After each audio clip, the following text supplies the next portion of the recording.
Ça, c'est la grande question. Les processus de tag changent beaucoup d'une espèce à l'autre. Avec les épaulards, ça va être fait avec des fusils à air comprimé ou des arbalètes. Donc, la balise va être installée dans l'arbalète ou le fusil à air comprimé, puis ça va être lancé justement dans la couche de graisse dorsale de l'épaulard, où justement, il n'y a pas de destruction de tissu, quoi que ce soit. Et ça reste une fixation superficielle. Donc, l'animal n'est pas dérangé. Et puis, ça nous permet d'avoir une donnée sur 4 saisons, qui est déjà assez intéressant. Puis, si jamais, justement, il manque de résultats, bien, c'est un processus qui peut toujours se répéter. Ouais, la photo-identification, en fait, c'est par certains traits, attributs physiques des espèces, on est capable d'identifier quel individu c'est.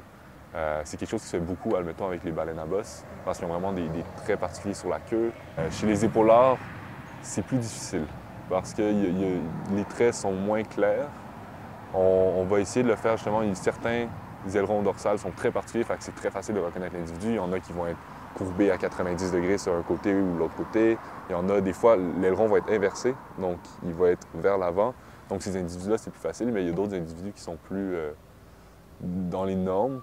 Alors là, il faut vraiment regarder les petits détails, puis c'est plus difficile. Avec une photo, on peut regarder quel est l'individu, puis ensuite, s'il y a un autre enthousiaste animalier ou un autre scientifique ailleurs qui prend une même photo, on est capable de savoir que cet individu-là s'est promené d'une place à une autre, puis d'avoir la date. Donc ça peut donner des transits de migration qui sont intéressants.